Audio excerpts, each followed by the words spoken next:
আলহামদুলিল্লাহ ওয়াসসালাতু ওয়াসসালামু আলা রাসূলিল্লাহ ওয়া আলা আলিহি ওয়া আসহাবিহি ওয়া মান নাহাজা আলা মানহাজিহি ওয়া সালাকা আলা মাসলাকিহি ইলা ইয়াউমিদ্দিন আজমাইন ওয়া বা'দু ফাআউযু বিল্লাহি মিনাশ শাইতানির রাজীম বিসমিল্লাহির রাহমানির রহিম وما أمروا إلا ليعبدوا الله مخلصين له الدين حنفاء ويقيموا الصلاة اللهم صل وسلم وبارك عليه محترم উলামায়ে কেরাম, মুআজ্জাজ বেরাদারান ইসলাম, কাছের দূরের সম্মানিত মেহমানবৃন্দ, আল্লাহর অশেষ দয়া মায়া ভালোবাসা মোহাব্বত, আল্লাহর হুকুম ফজল করমে আমরা তো জুমাবারে আসতে পেরেছি, আমরা আল্লাহর ঘরে ঢুকতে পেরেছি। আল্লাহ তাআলা এই পর্যন্ত আমাদেরকে বাঁচিয়ে রেখেছেন এবং আল্লাহর ইবাদত করব, আল্লাহর কথা শুনব, আল্লাহ যেভাবে করতে বলেছেন সেভাবে আমরা করব, এই খেয়াল এই মানসিকতা নিয়ে আল্লাহ আমাদেরকে মসজিদে আসার জন্য তৌফিক দান করলেন। আমরা আল্লাহর কাছে শুকরিয়া আদায় করি, আলহামদুলিল্লাহ। প্রিয় হাজিরিন, প্রিয় মুসলমান ভাইরাম,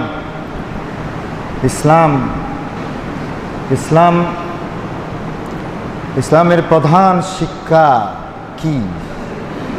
ইসলামের প্রধান শিক্ষা হলো এই মহাবিশ্ব সরাসরি যা কিছু আছে, মহাবিশ্বের সব কিছু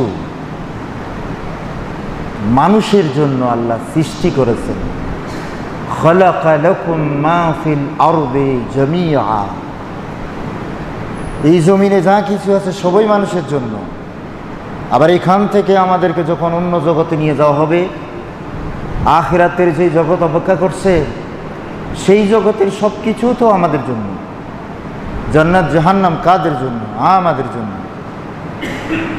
তাহলে বিশ্ব সরাসরের সমস্ত কিছু মানবতার জন্য, আর মানুষ কেবল সাথে জিনেরা আল্লাহর জন্য।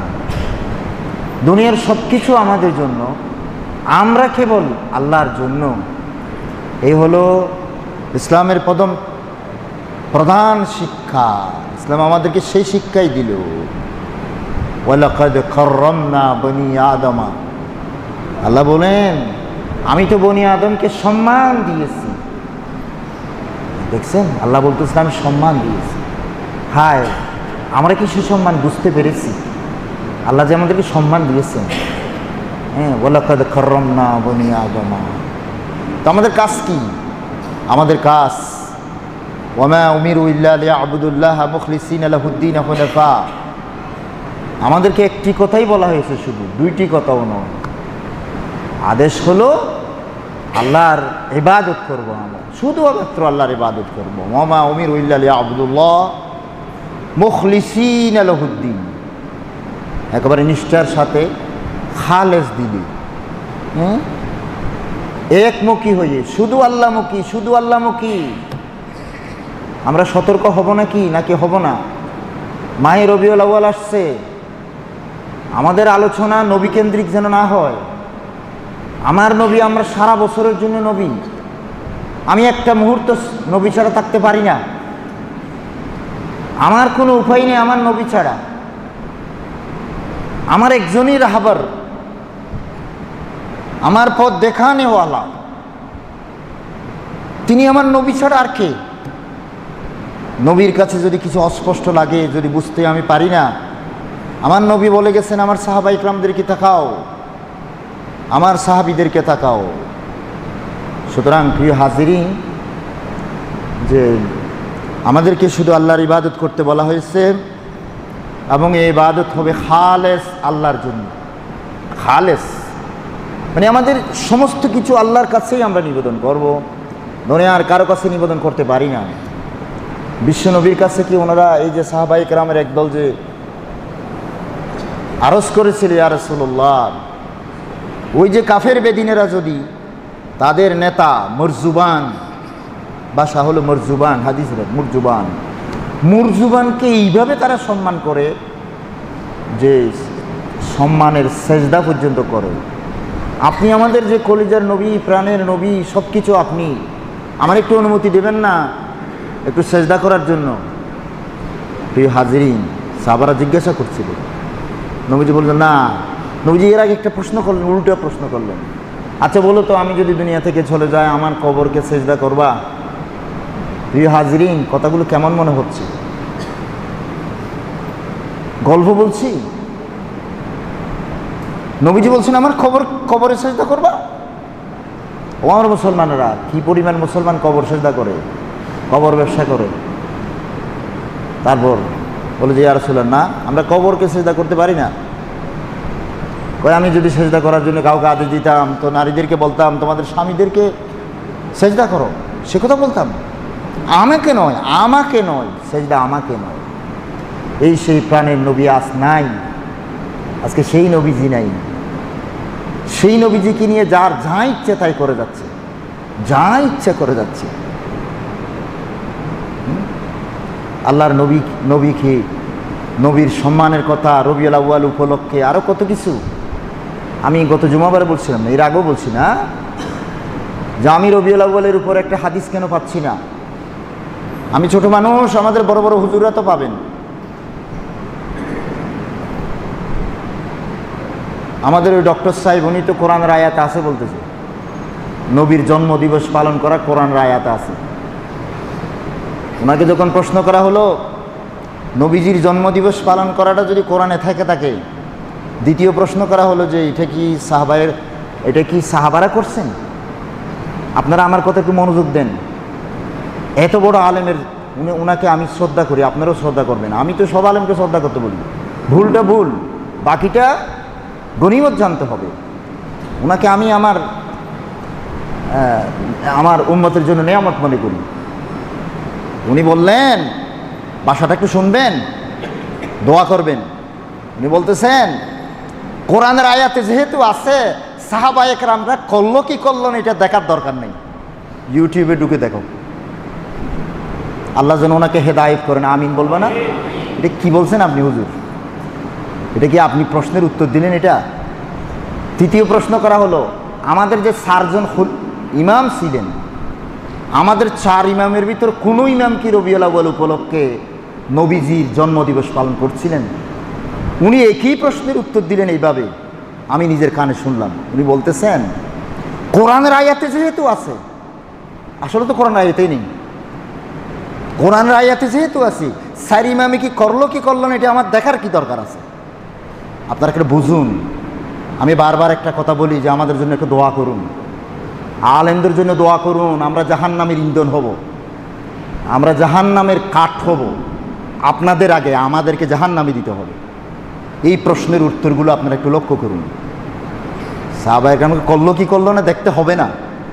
হায় হায় হায়, 4 ইমামে করলো কি করলো না তাও দেখতে হবে না, কোরআনের আয়াতে আছে। আচ্ছা, কোরআনের আয়াতে নেই, হক্কানি আলেমরা জানে কোরআনের আয়াতে নেই। প্রিয় হাজিরিন, সম্মানিত মুসলমান ভাইরাম, ইসলামের প্রধান শিক্ষা এই জন্য শুধু আল্লাহর ইবাদত করব আমরা। এজন্য জগতে যত নবী আসছিলেন, সমস্ত নবী রাসূলগণ তাওহীদের দাওয়াত দিয়েছিলেন। শিরিক থেকে বাঁচানোর জন্য মানুষকে চেষ্টা করেছিলেন। সমস্ত নবী রাসূলগণ এই একটি দাওয়াত দিয়েছিলেন। নবী রাসূলগণের প্রধান মিশন ছিল এই সেজদা হবে কেবল আল্লাহর, কোনো মূর্তি বা অন্য কোনো ব্যক্তির জন্য সেজদা করা যাবে না।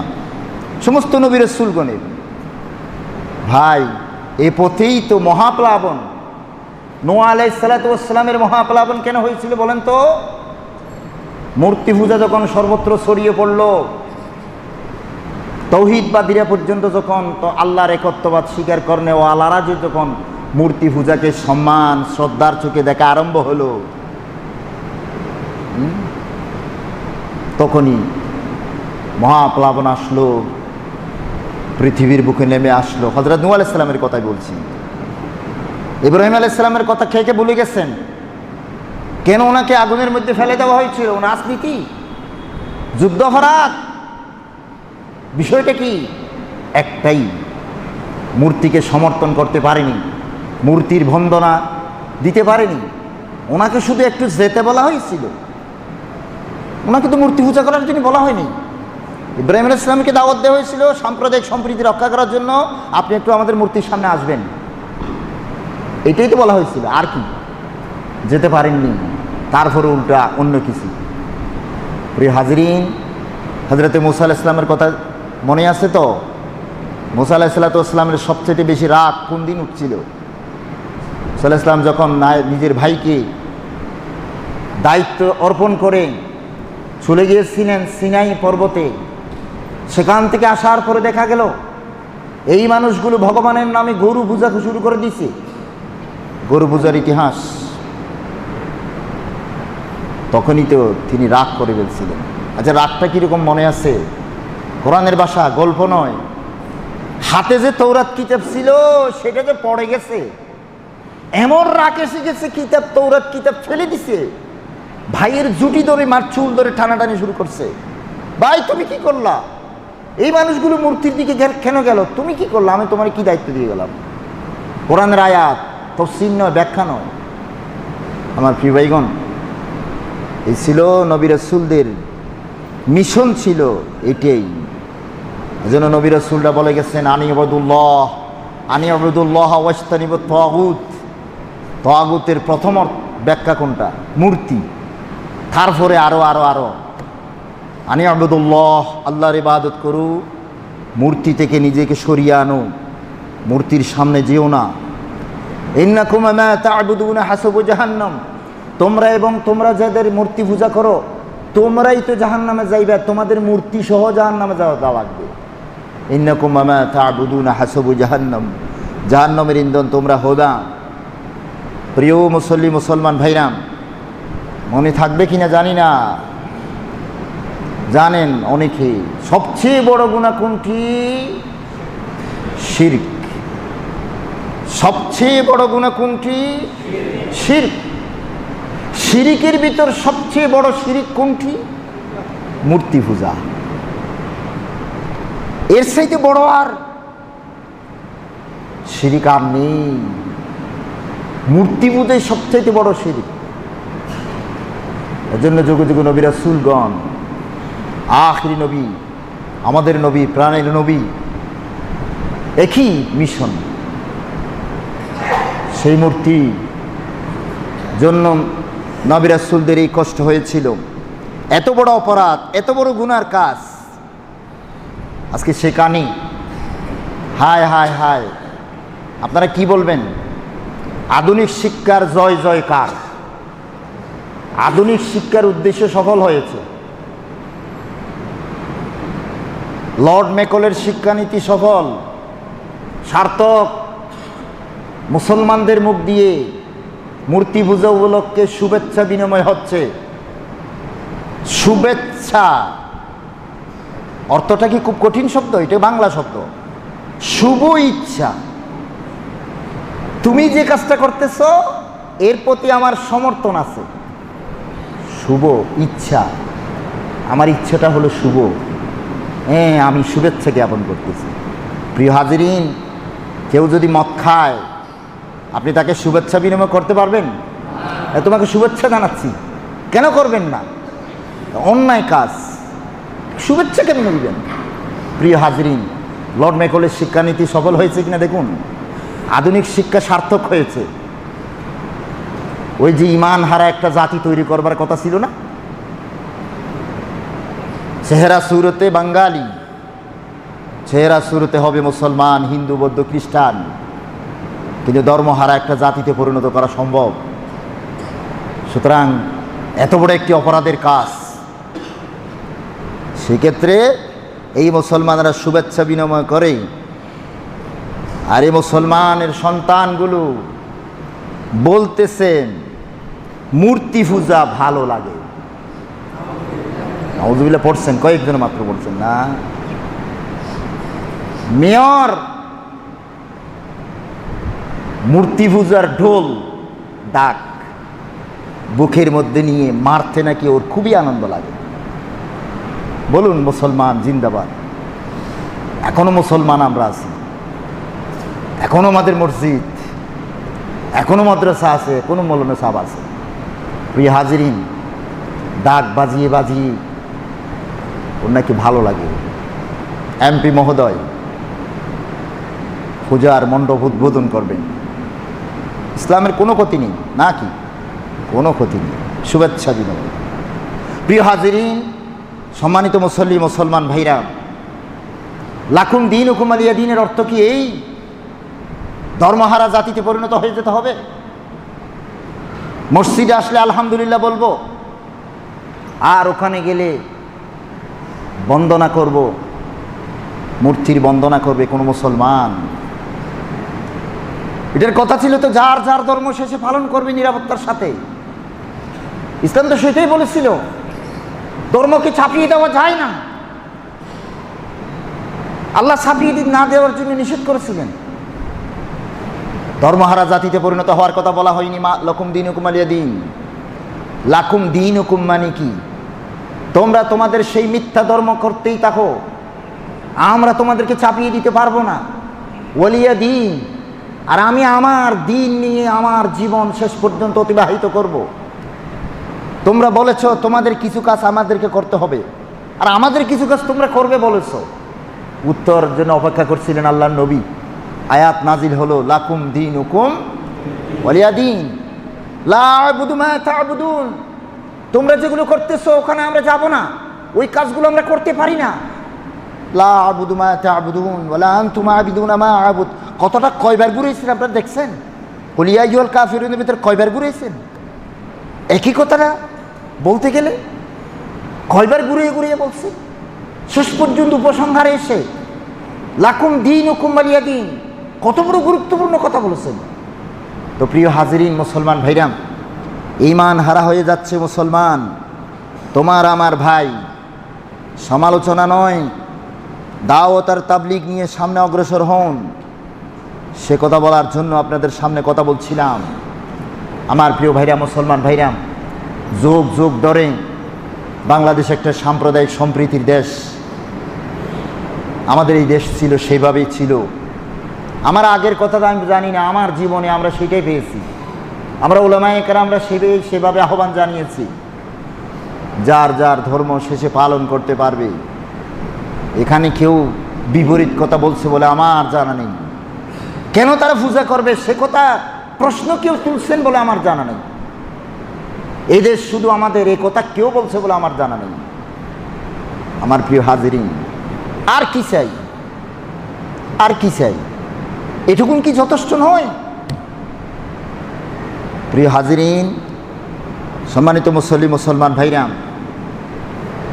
সুতরাং হনুমান কিংবা মূর্তির পায়ে কোরআন শরীফ পাওয়া গেল,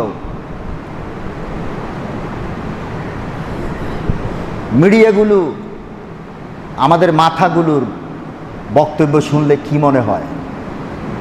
মনে হয় যে ও তেমন কিছু না, ও তেমন কিছু না, বড় উল্টাটা হতে পারে।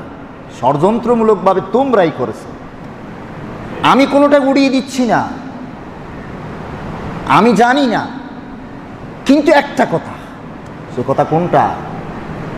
যখনই শুনবো কোরআনের অবমাননা হয়েছে, সে অবমাননা আমার ভাই করুক অথবা অন্য যে করুক, হৃদয় কাঁদে না কেন? কথা ভাষা পত্রিকার হেডিং, এখানে কান্নার একটা আওয়াজ কেন পাচ্ছি না? দুঃখ এখানে। আমাদের মাথাগুলো কান্দে না কেন? কেন বলে না এটা মারাত্মক অন্যায়, এটা আমরা সহ্য করতে পারি না? এই কথা আগে বলতে হবে, তারপরে তদন্ত। সে যেই হোক অন্যায় করুক, অন্যায়ের জন্য শাস্তি দিতে হবে, সেটা ভিন্ন কথা। শাস্তি দিতে হবে কথাটা ভিন্ন কথা, এটা পরের কথা, এটা 2 নম্বর। 1 নম্বরে আগুন জ্বললো না কেন? কলিজা ভেদ করে আগুনের ধোঁয়াটা বের হলো না কেন? কি করে মুসলমান সহ্য করতে পারলো? ইনিয়ে বিনিয়ে কিভাবে এটাকে একটা সাধারণ ঘটনার মতো মনে করতে লাগলো? সুতরাং বলতে চাচ্ছিলাম, সাধ্যমতো প্রতিবাদ প্রতিকার, এটা 2 নম্বর। 1 নম্বর হলো হৃদয়ের জ্বলন। ও ভাই, শরীরে যদি প্রাণ থাকে শরীরটা নড়বেই তো। প্রাণ না থাকলে তো লাশের তো কোনো খবর নেই।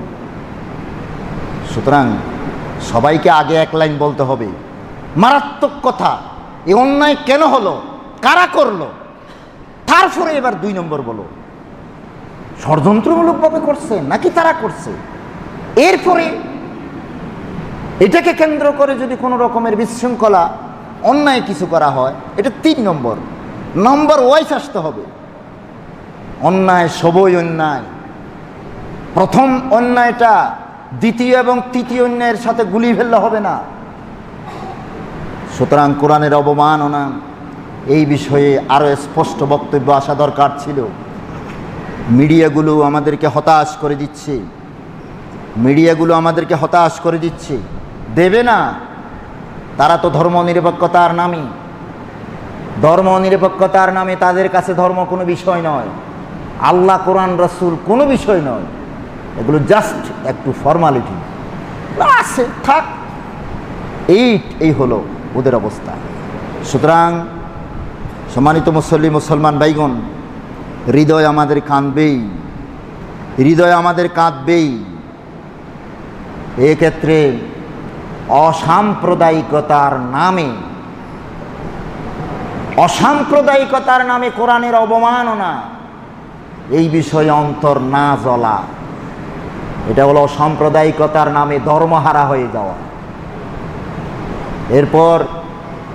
এরপর সঠিক তদন্ত করে শাস্তি, এটা হলো দ্বিতীয় এবং তৃতীয় কাজ। প্রশাসন নিশ্চয় এই বিষয়ে কাজ করে যাবে। তো ভাই, সম্মানিত প্রিয় মুসল্লি ভাইগণ, বন্ধুগণ, যে আমি গত জুমাবারে একটা বিষয় আলোচনা শুরু করছিলাম, যে মুসলমানদের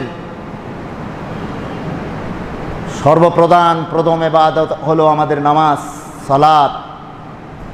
সেই সালাতটা আমাদের নবীজি যেভাবে আদায় করছিলেন সেভাবে আদায় করবার জন্য আমি ধীরে ধীরে কিছু আল্লাহর নবীর সেই সালাতের উপর আলোচনা করবার ইচ্ছা করেছিলাম। গত জুমাবার আমি 2টো পয়েন্টের কথা বলেছিলাম। আল্লাহর দরবারে সালাত উপহার দিতে বাড়িতে উজু করে আসার জন্য ফজিলতের কথা শুনিয়েছিলাম। 2 নম্বরে বা আদব, দোয়া মুনাজাত করে সময় যদি হাতে থাকে আর কি, আল্লাহর ঘরে প্রবেশ করার জন্য আল্লাহ রসুলের হাদিস দিয়ে বোঝানোর চেষ্টা করছিলাম। আজকে 3 নম্বর যে কথাটা বলতে চাচ্ছি, আল্লাহর ঘরে আসার জন্য তো অনুমতি নিলেন, দোয়া করেছিলেন, আল্লাহ তুমি আমার গুনাহ মাফ করে দাও, আমি তোমার ঘরে যাচ্ছি, আল্লাহুম্মা ইফতাহ লি আবওয়াবা রাহমাতিকা। আসছেন, আসার পরে প্রথম এবং প্রধান কাজ কি? মসজিদে প্রথম এবং প্রধান কাজ হলো 2 রাকাত সালাত আদায় করা। অসংখ্য উলামায়ে কেরামরা বলছেন এই 2 রাকাত সালাত এত বেশি গুরুত্বপূর্ণ, আল্লাহর নবীজি একদিন খুতবা চলাকালীনই বলেছিলেন, তুমি কি বসে গেছো? কই হুজুর আপনি খুতবা দিচ্ছেন না? কোনা 2 রাকাত আগে নামাজ পড়ো। এজন্য এক বিশাল সংখ্যক উলামায়ে কেরামের বক্তব্য হলো মাকরু ওয়াক্ত আদায় করবা, কোনো কথা নাই, মসজিদে ঢুকবে 2 রাকাত আদায় করে নাও, এটা বলছেন। অন্যান্য উলামায়ে কেরামরা বলছেন না, আরেকবার বলছেন না, মাকরু ওয়াক্তে আদায় করার দরকার নেই, সে কথা বলছেন। প্রিয় হাজিরিন, নবীজি কি বলছেন জানেন? ইজা দখালা আহাদুকুমুল মসজিদা, তোমাদের কেউ যখন মসজিদে প্রবেশ করবে, ফালিয়ারকা রাকাতাইন, সে যেন 2 রাকাত সালাত আদায় করে। ক্বাবলা আন ইয়াজলিসা, বসার আগে। সাবধান, আমি ছোটবেলা থেকে দেখে আসছি আমাদের অসংখ্য মুসলমান আগে মসজিদে এসে একটু জিরিয়ে নেয়, একটু বসে যায়, তারপরে নামাজ পড়ে। আল্লাহ নবী বলেছেন ক্বাবলা আন ইয়াজলিসা, বসবে না, বসার আগে। ক্বাবলা আন ইয়াজলিসা, বসার আগে। হ্যাঁ, অন্য রিওয়ায়াতে বলছেন ফালা ইয়াজলিস, সে যেন না বসে। হাত্তা ইউসাল্লিয়া রাকাতাইন, 2 রাকাত নামাজ পড়ার যতক্ষণ পড়বে না অতক্ষণ পর্যন্ত বসতে পারবে না। এই জন্য আমাদের আকাবেররা কি করতেন জানেন? তখন তো ঘড়ি ছিল না, যদি দেখা যায় যে ইমাম রেডি হচ্ছে, বসতেন না, দাঁড়িয়ে থাকতেন। কারণ এই যে ইমাম এসে গেছে, এখনই একামত হবে, বসবো না, আর বসবো না, কারণ আমি মসজিদের হক আদায় করতে পারিনি, দাঁড়িয়েই থাকবো। প্রিয় হাজিরিন, আশা করি আমল করবেন যে দাঁড়িয়ে থাকবেন, মসজিদে দাঁড়িয়ে থাকবেন। লাল বাতি মসজিদে নিষেধ, জ্বালাবেন না কোনোদিন লাল বাতি। আপনি কে মানুষকে বাধা দেওয়ার? কেন আপনি লাল বাতি জ্বালাবেন মসজিদ? আপনি কি সতর্ক সংকেত দিবেন? আপনি কি ট্রাফিক? আপনাকে ট্রাফিকের দায়িত্ব কে পালন করতে বলছে? লাল বাতি জ্বালানো যাবে না। ওই আল্লাহর বান্দা 4 রাকাত নামাজ পড়ার সময় নেয়, 2 রাকাত নামাজ পড়বে, অথবা সে ভুল করে নামাজ শুরু করে দিল। সে যদি দেখে যে এই যে শুরু হয়ে যাচ্ছে জামাত, তাহলে ও নিজেই ছেড়ে দেবেন নামাজ। তাহলে আপনাকে লাল বাতি জ্বালানোর কি প্রয়োজন ছিল? আপনি কারে নিষেধ করছেন? কেন নিষেধ করছেন? প্রিয় হাজরিন, তাহলে 2 রাকাত নামাজ না পড়ে মসজিদে বসবেন না, এটা সেই মসজিদের আদাব। আমাদের দরবেশীয় শাহী জামে মসজিদে খুতবার আগে সুন্নতের সময় দেওয়া হয় না। কেন?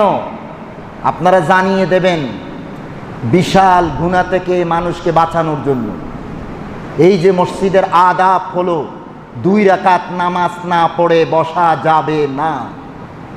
এখন যদি আমরা বলি, এই ভাই ওয়াজ শুনেন, বসেন, সুন্নতের সময় দেওয়া হবে, এটা সম্পূর্ণভাবে আল্লাহর নবীর আদর্শের পরিপন্থী কথা। বসেন, ওয়াজ শুনেন, সুন্নতের সময় দেওয়া হবে। নো, বসাই তো যাবে না, বসাই তো নিষেধ। বসবে কেন? সুন্নত না পড়ে বসবে কেন? তাহলে 1 নম্বর কারণ হলো মানুষকে গুনাহ থেকে বাঁচানোর জন্য। এত বড় গুনাহ, সেই গুনাহ থেকে বাঁচানোর জন্য মসজিদে সুন্নত না পড়ে 2 রাকাত নামাজ না পড়ে বসাটা যে গুনাহ, এই গুনাহ থেকে বাঁচানোর জন্য দরবেশীয় মসজিদে মুসল্লিদেরকে সুন্নত পড়ে বসতে হবে। প্রয়োজন আপনারা সেটা লিখে দেবেন, কিন্তু ওঠা করা যাবে না। সুন্নত না পড়ে বসবে, ওয়াজ শোনার কোনো প্রয়োজন নেই। কিসের ওয়াজ? আগে সুন্নত আদায় করবে, 2 রাকাত নামাজ আদায় করবে, সে কাজটা আগে করতে হবে। জি ভাই, 2 নম্বর যে কথা বলতে চাচ্ছি, খতিব সাহেব, ইমাম সাহেব সময় দেওয়ার কে? আপনারা সুন্নত পড়ুন, সুন্নতের সময় দেব। আমি কে সুন্নতের সময় দেওয়ার? আমাকে সুন্নতের সময় দেওয়ার জন্য কে অনুমতি দিয়েছে? আমি কে? যতক্ষণ খুতবা শুরু হবে না এতক্ষণ পর্যন্ত ইচ্ছে মতো নামাজ পড়বার কথা আমার নবী স্পষ্ট করে বলে গেছেন। ইচ্ছে মতো, 2 রাকাত 4 রাকাত 10 রাকাত নয়, ইচ্ছে মতো নামাজ পড়ার জন্য আমার নবী বলেই গেছেন। তাহলে আমি কে যে মানুষকে সময় দেব আর না দেব? এটা কে আবার? হ্যাঁ, সুতরাং 2 নম্বরে যে কথা বলছি, ইমাম সাহেব সময় দেওয়ার কে? খুতবা শুরুর আগে শুধু নামাজেই পড়বে, ওয়াজ শোনার কোনো প্রয়োজন নেই। জি, তারপর হচ্ছে যখন খুতবা শুরু হয়ে যাবে অটোভাবেই তো নামাজ বন্ধ হয়ে যাবে। বরং আপনারা তো জানেন কি না যে ইমাম আবু হানিফা রাহিমাহুল্লাহ কি বলে গেছেন জানেন? অনেকে তো ওনাকেও সম্মান করেন না। উনি বলে গেছেন, ইজা খরজাল ইমাম, ইমাম যখনই বের হবে, ইমামকে দেখলেই কোনো নামাজ নাই, আর ইমামকে দেখলে কোনো নামাজ নাই। তাহলে বন্ধুরা, খুতবার আগে ইমামকে বসিয়ে রেখে আপনি নামাজ পড়বেন, এটা কম বেশিও সুন্নত। এটা ইমামকে বসিয়ে, ইমাম বসে থাকেন, আপনি বসে থাকেন, আমরা নামাজ পড়িলই। ইমামকে বসিয়ে, আপনার সুন্নতের জন্য ইমামকে বসিয়ে রাখা, এটা কোন ইসলাম? আপনারা কয়েকজন সুন্নত পড়বেন এই জন্য আমার বিশাল সংখ্যক মুসল্লি বসায় রাখবেন, এইটা কোন ইসলাম? আপনার সুন্নতের জন্য ইমামকে বসিয়ে রাখা, কিছু সংখ্যক মুসলমান সুন্নত পড়বে, এই জন্য বাকি মুসলমানদেরকে বসিয়ে রাখা। প্রিয় ভাই, বুঝে আসে কিনা জানি না, ইসলামের বাইরে গেলে নবীর সুন্নতের পরিবর্তে দেশীয় সুন্নত অনুসরণ করলে কতখানি অপরাধ আর গুনাহ হয়। আল্লাহ যেন বুঝার তৌফিক দান করে। মসজিদের জন্য কিছু দিবেন নাকি কোথায় দিবেন? মসজিদের জন্য কারা কারা দিচ্ছেন দেন, পকেটে হাত দেন ভাই। জি, বলতে চাচ্ছিলাম, সব সম্মানিত প্রিয় মুসলমান ভাইরা, যে কথা বলতে চাচ্ছিলাম তোর মধ্যে আরেকটি কথা আপনারা নিশ্চয়ই ইতিমধ্যে হয়তো জেনেছেন। আমি তো বলছিলাম এটা জানবে কেমনে মানুষ, আমরা না জানার মতো কাজটা করেছিলাম। আপনাদের সাথে আমি শেয়ার করছিলাম যে মুসলিম জি গহীন জঙ্গলে যে ত্রিপুরা মূর্তি পূজারী প্রথমে টাকার লোভে মিশনারিদের হাতে খ্রিস্টান ধর্ম গ্রহণ করছিল, পরে যখন বুঝতে পারলেন, তখন ইসলাম কবুল করার পরে সেই গহীন জঙ্গলের ভিতর নিজেই প্রথমে তিনি ছুটে গিয়েছিলেন অন্য কোথাও, লামাতে ছুটে গিয়েছিলেন। সেখান থেকে তিনি যখন চিন্তা করলেন, হায় আমার দেশবাসী, আমার এলাকাবাসীর কাছে কি আমার দ্বীনের দাওয়াত পৌঁছানো দরকার না? তিনি আবার সেই লামা থেকে আবার ছুটে গেছেন নিজ এলাকায়। সেখানে মানুষের কাছে দ্বীনের দাওয়াত দিচ্ছিলেন, 32টি পরিবারের কাছে তিনি দাওয়াত দিচ্ছিলেন বলে জানতে পারলাম। এরপরে তিনি সেখানে নিজের জায়গাতেই যা পেয়েছিলেন তাই দিয়ে একটা মসজিদ খাড়া করলেন। নিজেই আজান দিতেন, নিজেই একামত দিতেন, নিজেই ইমামতি করতেন। সেই মসজিদে তিনি সেই গহীন জঙ্গলে আল্লাহর আওয়াজ, আল্লাহর কলেমাকে বুলন্দ করার জন্য তিনি মাইকের ব্যবস্থাও করেছিলেন। এত ত্যাগ, এত কোরবানি যেই লোকটা করেছিলেন, তাকে শহীদ করে দেওয়া হলো, চলে গেছেন। আপনাদের বিশাল একটা অঙ্ক দিয়েছিলেন, সাথে আরও যোগ হয়েছে। আমাদের হাতে অঙ্কটা এখনও আছে। তো আমি খোঁজ নিচ্ছিলাম বারবার, আমার যুবকেরা, আপনাদের এই যুবকেরা ছুটে গিয়েছিলেন আমি যাওয়ার আগে, কয়েকজন আমরা দেখে আসি। ওরা দেখে আসলেন, কতটুকু যাওয়া যাবে, স্পটে যাওয়া যাবে না, আগ পর্যন্ত যাওয়া যাবে। কেউ সাহস করে না ওই জায়গাতে যেতে। ভাই, আপনারা কি লক্ষ্য করছেন আমরা কোন দেশে বসবাস করি? যদি কোনো ঠাকুর, কোনো মুসলমান অধ্যুষিত এলাকায় যদি কোনো ঠাকুরকে হত্যা করা হয়, ওই এলাকার মুসলমানরা কি ওই এলাকায় থাকতে পারবে? চলে যেতে হবে ঘর বাড়ি ছেড়ে। সোনার বাংলাদেশের ইতিহাস বলছি। একটা ইংরেজের ফাদার, খ্রিস্টানের ফাদার যদি মারা যেত, কিন্তু আজ শহীদ উমর ফারুক যেখানে তার রক্ত পড়েছে, সেই জায়গাতে উল্টা 32 পরিবার সবাইকে চলে যেতে হয়েছে। ওই জায়গাতে এখনো কেউ যেতে পারতেছে না। সোনার বাংলাদেশ, হাসুন, উন্নয়ন নিয়ে গর্ব করুন। ইসলাম কোথায় চলে যাচ্ছে সেটা গিয়ে ভাবুন। 3 পার্বত্য এলাকার ঘটনাটা কোন পর্যায়ে চলে গেছে। ভয়ে ভীত ইসলামী মিশনারিগুলো, তাবলীগের দাওয়াত দেনওয়ালা ইসলামী সংগঠনগুলো সেখানে ঢুকতে পারতেছে না। এখন ভয়ে ভীত, সন্ত্রস্ত। তাদের বিরুদ্ধে মামলাও হয় প্রশাসনের পক্ষ থেকে। খ্রিস্টানদের বিষয়ে কোনো কথা নেই, নির্বিঘ্নে তারা চালিয়ে যাচ্ছে 3টা পার্বত্য এলাকা। তো প্রিয় ভাইগণ, আমি বলেছিলাম যে আপনাদের সাথে আমি যাব, তবে দুঃখিত আমি আপনাদেরকে নিয়ে যেতে পারিনি। আপনাদেরকে। আমি গিয়েছিলাম গত পরশুদিন, আমি সেখানে গিয়েছিলাম। তো সেখানে গিয়ে আমার এই সমস্ত সফর সঙ্গী যারা ছিল, তোর মধ্যে আমার শাহ আলম যে আমাকে রিক্সা করে নিয়ে আসে, তার দিলটা আমি বুঝিনি, দিলটা এত বড়। সেও ছুটে গিয়েছিল। আর সব কিছু প্রধান দায়িত্ব পালন করছে হাজিরপাড়া জানে আলম। প্রধান দায়িত্ব সব কিছু, যেন তার দিলটাও আল্লাহ জানে কত বড় আল্লাহ বানাইছে। তো বলছিলাম, গেলাম সেখানে। তো আমি যতটুকু খবর পেলাম, ওরা গিয়া আগে পথ পরিষ্কার করে আসছে, তারপরে আমাকে নিয়ে গেছে। আমি গেলাম সেখানে। তো গেলাম, সরাসরি ছুটে গেলাম সেই কবরের পাশে একটু জিয়ারত করব শহীদদের। সেখানে গিয়া মসজিদের সামনে দাঁড়ালাম। সেই মসজিদের মুয়াজ্জিন আমাদেরকে নিয়ে গেলেন কবরের পাশে। আমরা সেখানে ঢুকলাম, কবরের পাশে দাঁড়ালাম।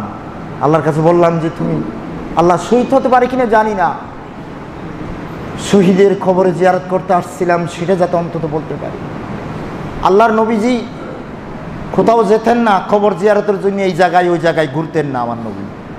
কিন্তু উহুদের শহীদদের কবরে রাত বিরাতে, দিনে নয় গভীর রাতে পর্যন্ত ছুটে যেতেন শহীদদের কবর জিয়ারত করার জন্য। আমার নবীজি যেতেন। শহীদ উমর ফারুকের কবরে গিয়েছিলাম, ওখানে দেখলাম। আমরা সবাই, আমার সবর সঙ্গীরা, আমরা সবাই মিলে আপনাদের পক্ষ থেকে গেছিলাম। আমরা কবর জিয়ারত করে আসলাম। ওই মসজিদের খতিব সাহেবের সাথে আমার দেখা হলো, ওখানে বেশ কিছুক্ষণ সময় দিলাম। ওনার কাছ থেকে আমি জানতে চাইলাম শহীদ উমর ফারুক কেমন ছিলেন, কিছু বলে গেছেন। হুজুর, শহীদ উমর ফারুক আমার কাছে আসতেন, বারবার ছুটে আসতেন। এখান থেকে কত দূর তার রক্তের সেই জমিন? ও বলে 13-14 মাইল হবে। এখান থেকে 13-14 মাইল? আমরা গিয়েছি রোয়াংছড়ির বাজারে, এখান থেকে 13-14 মাইল দূরে শহীদ উমর ফারুকের রক্তমাখা সেই জমিন। হ্যাঁ, সেই রক্তমাখা সেই জমিন। সেখানে আমাকে খতিব সাহেব বললেন, হুজুর ওখানে যাওয়া যাবে না, ওখানে যাওয়া ঠিক হবে না, জীবনের ঝুঁকি। সোনার বাংলাদেশ, আমরি স্বাধীনতা, স্বাধীন সার্বভৌমত্ব বাংলাদেশ। আমার ভাইরা, আমার মুরব্বীরা শুনেন ভালো করে, স্বাধীন সার্বভৌমত্ব বাংলাদেশ। তো সেখানে আমরা শহীদের কবর জিয়ারত করে, আমার নবী বলছিলাম না, মা বাবার কবরে গিয়েছিলেন কিনা ইতিহাসে শুধু একবার পেয়েছি। বাবার কবরে, মায়ের কবরে নবীজি একবার পেয়েছি, আর যান নাই। মনে রাখবেন, কিন্তু শহীদের কবরে যেতেন একবার নয়, বারবার। সুবহানাল্লাহ। মা বাবার চাইতে একজন শহীদ আল্লাহ নবীর কাছে কত প্রিয়। হ্যাঁ, শহীদের কবরে গেছি আমরা, সেখানে গিয়েছিলাম। আমি যখন খতিব সাহেবের সাথে কথা শুরু করলাম, আমি বললাম শহীদ উমর ফারুক, আমার ভুল হয়েছে একটা, রহমতুল্লাহ আলাই আমি বলিনি। খতিব সাহেব আমার কথার সাথে সাথে বললেন রহমতুল্লাহ আলাই। খতিব সাহেব বলতেছেন রহমতুল্লাহ আলাই। আমি হচ্ছকিত হলাম, কত ভালোবাসা, কত মায়া। হুজুর কষ্ট করে যে হেঁটে হেঁটে আসতেন আমার সাথে, সপ্তাহে 1-2 বার আসতেন কথা বলার জন্য। এই 13-14 মাইল হেঁটে হেঁটে আসতেন, আমার সাথে কথা বলতেন, দুঃখ সুখের কথা বলতেন। নিজে কোনোদিন কিছু প্রকাশ করে নেই, কি হতে যাচ্ছে এরকমও কোনো ইঙ্গিত দেয় নেই। তবে অথচ কি হতে যাচ্ছে ঝুঁকির মুখে উনি বারবার সংবাদ পাচ্ছিলেন কিছু হবে, তারপরও তিনি অটল ছিলেন। তো যাই হোক, সেখানে আমরা আমাদের কাজ সেরে সেই শহীদ, ওয়ালা তাকুলু লিমান ইউকতালু ফি সাবিলিল্লাহি আমওয়াত, তোমরা শহীদদেরকে মৃত বলো না, ওয়ালা হায়াউন ওয়ালাকিন লা তাশউরুন, বরং তারা জীবিত, তোমরা কিন্তু বুঝতে পারো না। সেই শহীদ, সেই জীবিতদের কবরে গিয়েছিলাম আর কি। সেখানে গেলাম, কিছু মুসলমান পেলাম। আমাকে খতিব সাহেব বললেন অসহায় কিছু নও মুসলিম আছে। আমি বললাম কিছু দিয়ে যাব। না হুজুর, সরাসরি যদি আপনি যান। আমি কয়েকজনের সাথে দেখা করলাম, যতটুকু সাধ্যমতো একটা অঙ্ক তাদেরকেও দিয়ে আসলাম। নও মুসলিম অসহায়, অসহায় পরিবারগুলোর প্রতি একটু লক্ষ্য করলাম। এরপরে কি, এরপরে আমার নবীজি যেটা চিন্তা করতেন সেটা হলো শহীদের পরিবারের খোঁজখবর নেওয়া। আল্লাহর নবী প্রথম দিন বলছিলেন, মুতার যুদ্ধের শহীদ জাফর ইবনে আবি তালেব সাহাবীদেরকে নামাজ পড়ে বললেন, ও সাহাবীরা শুনো, আমার জাফর ইবনে আবি তালেবের পরিবারের খোঁজটা নিও, যাও যাও যাও, তাড়াতাড়ি কিছু খাবার নিয়া আমার জাফরের বাড়িতে তোমরা ছুটে যাও, শহীদের পরিবারের খোঁজ নাও। আল্লাহ রসুল শহীদের পরিবারের খোঁজ নিবেন। তো আমি বললাম যে চলো এবার। আমরা আস্তে আস্তে জোহর আজান হয়ে গেল, বান্দরবন শহরে চলে আসছি। তো ক্যান্টনমেন্টের ভিতরেই শহীদের পরিবার অবস্থান করছে, সেখানে যাব। খাবার সারলাম, নামাজ খাবার সেরে ওখানে গেলাম, শহীদের পরিবারে ঢুকলাম। ওখানে দেখলাম 2টো রুম, একটা রুম বাইরে, একটা ভিতরে, ছোট্ট 2টা রুমের ভিতরে তারা আসছে, অবস্থান করতেছে। শহীদের স্ত্রী ভিতরে, 13 বছরের আমেনা মেয়েটি ভিতরে, আর এই রুমে ছোট্ট ছেলেটি, 4র্থ শ্রেণীতে পড়ে একটা ছেলে, 1ম শ্রেণীতে পড়ে পিচ্ছি মেয়েটি মাইমুনা, ছেলেটির নাম ইব্রাহিম, মেয়েটির নাম মাইমুনা। আমরা সেখানে বসলাম। তো কি বলবো বলেন, কি বলবো আর। আমি প্রথম প্রশ্ন করলাম, ইব্রাহিম ভাত খেয়েছো? খেয়েছি। মাইমুনা খেয়েছো? খেয়েছি। কি দিয়ে খেয়েছো? ইব্রাহিম বলল না, সম্ভবত। মাইমুনা বলল ডাল দিয়ে খেয়েছি। আমি বললাম, ইব্রাহিম আর কিছু খাওনি? না, শুধু ডালের পানি দিয়ে ভাত খাবে? শহীদের পরিবার দেশ উন্নয়ন করবে, আর তোমরা এই অবস্থায় থাকবো? আমরা কেন খবর নেওয়া হয়নি? কেন তারা এই অবস্থায় থাকবে?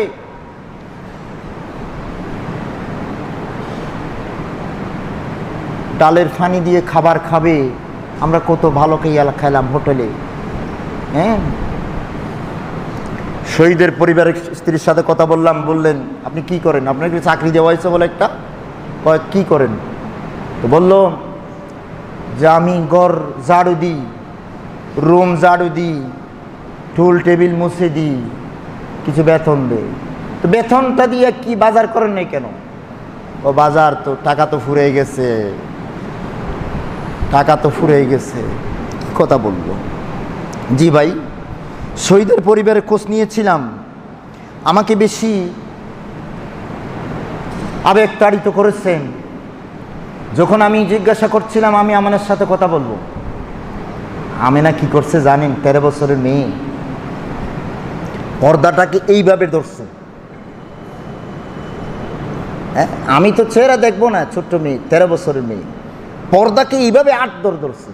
তারপরে আমার সাথে কথা বলছে আমেনা। কথা বলছি, অনেক কথা, দীর্ঘ সময় কথা বললাম। আমেনা সেখানে ভিতরে আছে। তো আমেনার পর্দা, এবং তাকে পড়ানো হয়েছিল, সে একটা মাদ্রাসায় ভর্তি হয়েছিল বাবা থাকা অবস্থায়। এখন সেই বাবা আর নেই মাদ্রাসা থেকে, তাই সে আর যেতে পারেনি ওই মাদ্রাসায়। সে ভালো কিছু পায়নি, একটা সাবানও নাকি পাইনি। অনেক কথা, মানে কষ্ট পেয়েছে। কষ্ট পেয়েছে বলছি। এরপরে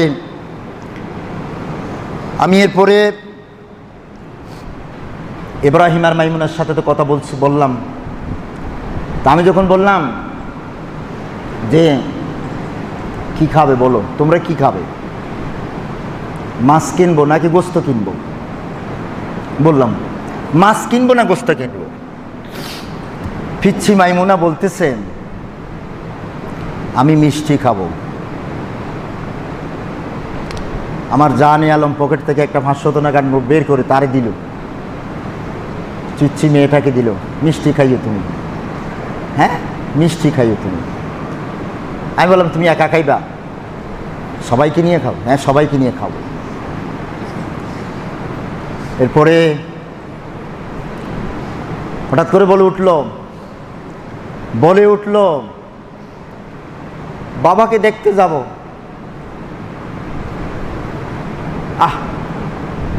বাবাকে দেখতে যাবে তোমরা? জানেন, বললো হুজুর গাড়িতে তো রিজার্ভ আছে, পাঠাই দিই, গিয়ে আসুক। বললাম যে এই সময়ের ভিতরে সম্ভব হয় না। তাকে জিজ্ঞাসা করলাম যে কত টাকা লাগে বাবার কবরে যেতে। ও আরো বললো জুমাবারে যাবো, আজকে যাবে বলছে আর কি। তা আমি ইব্রাহিমের হাতে দিলাম কিছু, তার গাড়ি ভাড়া বাবদ যা দেওয়া দরকার দিলাম, হলো। তারপর জিজ্ঞাসা করলাম কি খাবে বলো? মাইমুনা বললো গরু গোস্ত খাবো। তা আপনাদের দেওয়া টাকা থেকে অল্প, মাত্র 5,000 টাকা পরিবারের হাতে তুলে দিলাম। বাকি টাকাগুলো রেখে দিলাম। আমাদের হাতে একটা বড় অঙ্ক আছে ইনশাআল্লাহ। আপনারা যা দিচ্ছেন এর সাথে আমি যোগ করতেছি। হ্যাঁ, তো যাই হোক, কি বলতে চাচ্ছিলাম আপনাদের সাথে, এই কথাগুলো বলার উদ্দেশ্য কি, হয়তো আমি সব কথা বলতে পারবো না। বাবার কবরে যাবে, বাবাকে দেখতে যাবে, তা আজকে যাবে, আজকে যাওয়ার জন্য। তা আমার মনের যেই ব্যথা দুটো, একটা হলো তাদের শিক্ষা নিয়ে কি হবে। শহীদ তো চেয়েছিল তিনজনই পড়ালেখা করবে মাদ্রাসায়, এখন তো তিনজনই স্কুলে ভর্তি হয়ে গেছে, কি করা যাবে। আমি বললাম ভালো যদি কোনো মাদ্রাসা পেই। আমেনাকে বললাম যে আমেনা, তুমি কষ্ট পেয়েছো বুঝলাম, কষ্ট হবে না, এমন এক মাদ্রাসায় তোমার ভর্তি করাই দেব, তোমার বোনকে নিয়ে, বোন সহ তুমি থাকবে, আর ইব্রাহিমকে আমি আরেক জায়গায় নেব, বেশি দূরে নয়। আমি লোহাগাড়ার কথাই বললাম, আমিরাবাদের কথাই বললাম, তোমাদের কোনো চিন্তা করতে হবে না, সব আমরা যারা আসছি তোমাদের সব দায় দায়িত্ব আমাদের উপর। এটা বলছিলাম এদেরকে, ওদের কথা বললাম। তো এখন কথা হলো, আমার দিলের ভিতর যে থামান্না, জানি না কতক্ষণ কি করতে পারবো। এই শহীদ পরিবারের এই তিনজনকে আমার বড় আরজু হলো তাদেরকে পড়ানো। পরিশেষে জানতে চাইলাম তোমাদের আর কি সমস্যা আছে। বলে আমাদের স্থায়ী তো কিছু নেই। তার মানে কোথায় থাকবো?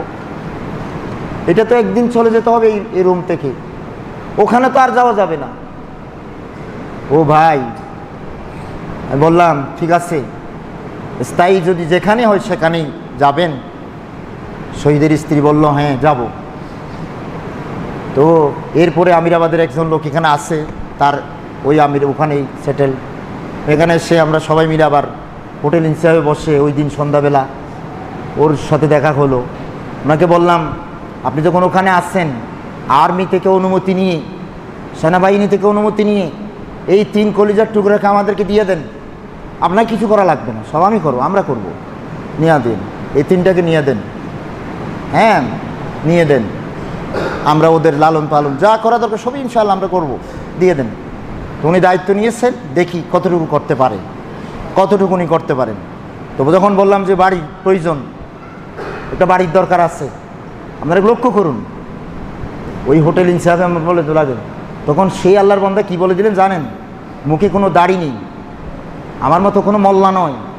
এই জন্য আমি বলি আমার মতো মোল্লার চাইতে অনেকের ইমান অনেক মজবুত, আপনার চাইতে, আপনার হাজি আর গাজিগিরির চাইতে অনেক মুসলমানের ইমান কত মজবুত দেখেন। ওই লোকটা বলল বান্দরবনের মেইন টাউনের উপর আমার জায়গা আছে, সেখান থেকে আমি জায়গা দিয়ে দেবো ইনশাআল্লাহ। পারবেন? কলিজে আছে আপনাদের? কয়জনে পারবেন? আমি জায়গা দিয়ে দেবো।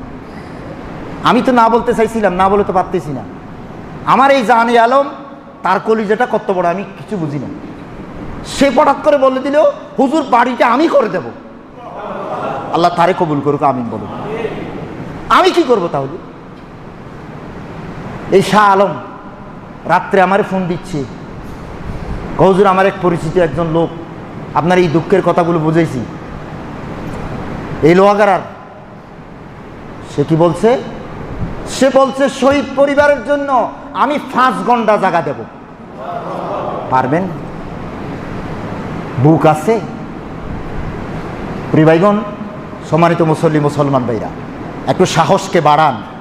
দরবেশী শাহী জামে মসজিদের পক্ষ থেকে আমরা ইনশাআল্লাহ যেখানে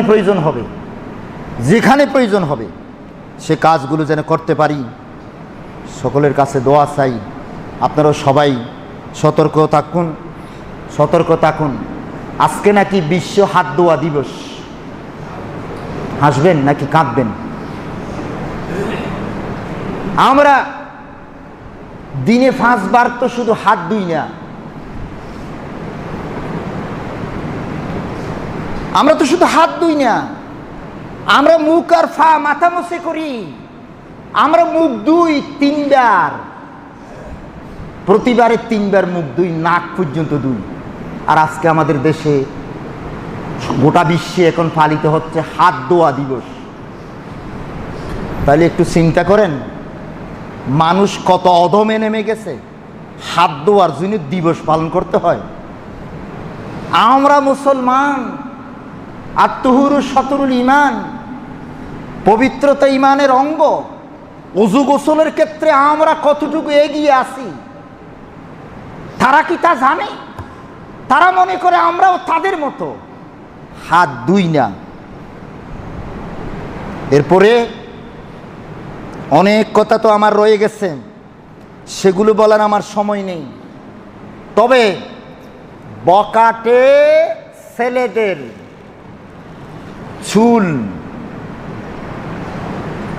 কেউ সহ্য করতে পারতেছে না। নেইমার মার্কা চুল অথবা অন্য কোনো মার্কা চুল সহ্য করতে পারতেছে না। একটা বেয়াদবি কথা ছড়াইছি, কয় আমার নবীর চুলও তো লম্বা ছিল। আমি তোমাকে বেয়াদব বলছি না, তবে সাংঘাতিক বেয়াদবি কথা বলে ফেলছো তুমি। আমার নবীর চুল কি তুমি জানো?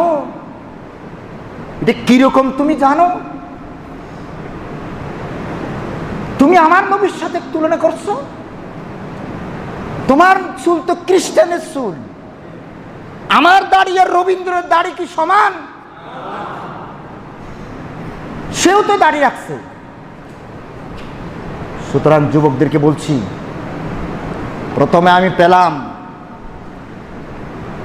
টাঙ্গাইল, রাজশাহী, সিলেট সহ বিভিন্ন অঞ্চলে এই চুলের বিরুদ্ধে অভিযান পরিচালনা করছে একজন ডিসি, একজন উপজেলা নির্বাহী কর্মকর্তা, একজন ওসি।